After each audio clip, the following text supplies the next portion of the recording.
మిత్రులారా, మనం ఇప్పుడు జీవామృతం కలుపుతాండు వేణు. ఈ జీవామృతం వలన భూమికి అనేక రకమైన ఉపయోగాలు ఉంటాయి. బియ్యం రూపకంగా ఉన్న పోషకాలని ఈ జీవామృతం పోయడం వలన అది అన్నం రూపకంగా మారి మొక్కలకు అందిస్తుంది.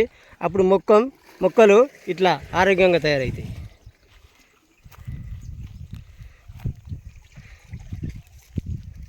ఇది పోయడం వలన సేంద్రియ పదార్థం ఏర్పడి ఇది ఎక్కడైతే పోతామో అక్కడికి ఎంత దూరం ఉన్న వానపాములు అయినా అక్కడికి వచ్చి భూమిని గుల్ల చేస్తాయి. అప్పుడు వేర్లకు ఆక్సిజన్ అంది చుట్టూ సమృద్ధిమైన పీచు వేర్లు, ఆహారం తీసుకునే వేర్లు తయారవుతాయి. అప్పుడు మొక్క ఆరోగ్యంగా పెరుగుతుంది.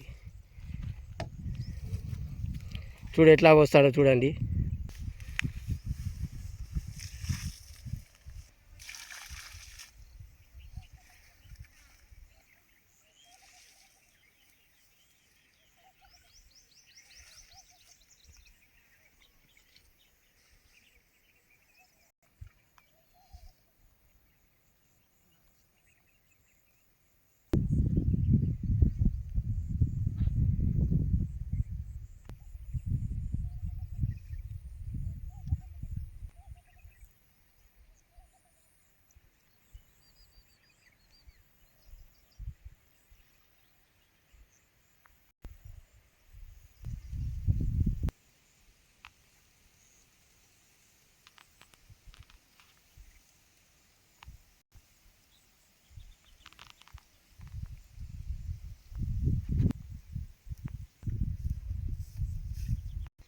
పూర్తయిందా?